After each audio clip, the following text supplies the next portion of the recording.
All right, so what I want to talk about a little bit here is going to be G-Flux. G-Flux is it's typically what people might think of once they've lost some weight and their metabolism is ramped up and they've been doing a calorie restriction.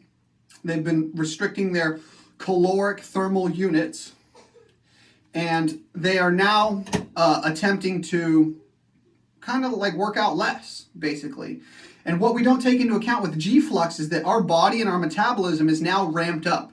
That doesn't mean that we can quit working out and go back to regular surplus calorie eating. What's going to happen is we're going to put that weight on even faster.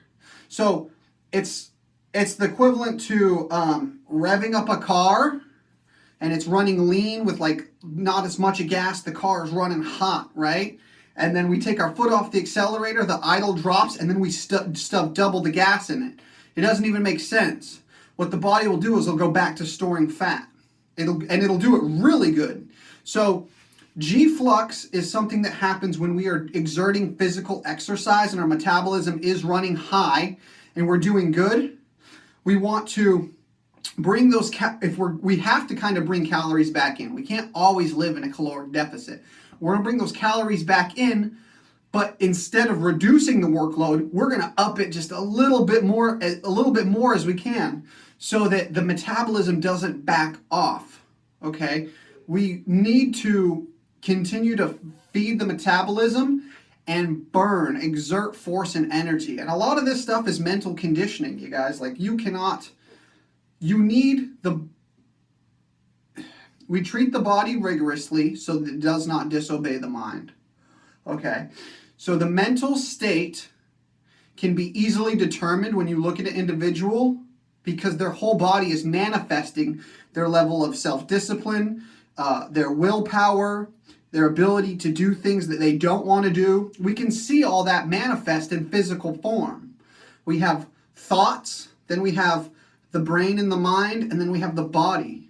Whatever we're thinking about is above our brain and our mind. Whatever we're thinking about is eventually what it is to be, is going to become, that's going to be us. I mean, lots of philosophers, historians, even Jesus has talked about this, is the fact that we become what we think about. So when it comes to G-Flux, we don't want to increase our calories and back off of working out. If we're going to increase our calories, we need to increase our workout just a little bit more.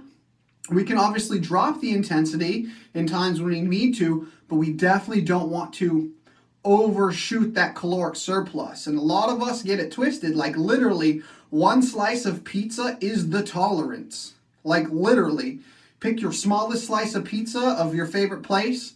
That's the above or the below surplus of what you're already doing in a deficit, for the most part, unless we're talking 800 calories a day or something crazy like that.